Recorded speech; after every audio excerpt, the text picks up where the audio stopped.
अति चतुरतार सहित पितल सामग्री सफा करने बाहाना रे सोना चेन लुटि नहीं पलाई लुटेरा। मिलिथिबा सूचना अनुसार बालेश्वर जिला भोगराई ब्लॉक कमरदा थाना अंतर्गत राउत मंदारुणी ग्रामर मनोरंजन जेना घर को 2 जन युवक एक बाइक जोगे आसीथिले। आउ पितल सामग्री को हलदी पानी रे केमिकल देई चकचक करी देबार प्रलोभन देखाई घरे थिबा पितल बासन मागिथिले। तेणु परिवार लोक माने सेमानंकु घरे थिबा पितल बासन आनी देबा परे सेमाने ताहाकु सफा करिबा समय रे तांको बहु पिंदिथिबा सुना चेन उपरे सेमानकर नजर पड़िथिला।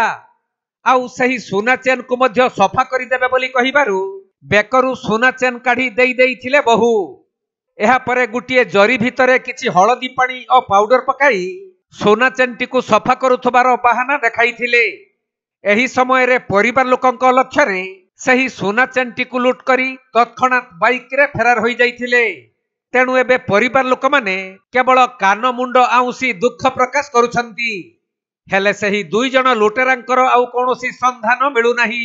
रावळ थरा हमरे बहुमान जाई बोले ना से डाकू जो मु ता कथा बुझी पानु क्लास मु जो जा घोड़े दो पळी जो रावळ जबरदस्त डबल लाइन सतरे तो हारटा हाथ मारी देलानी ना म हारटा उली पड़ी से देखे दला हारटा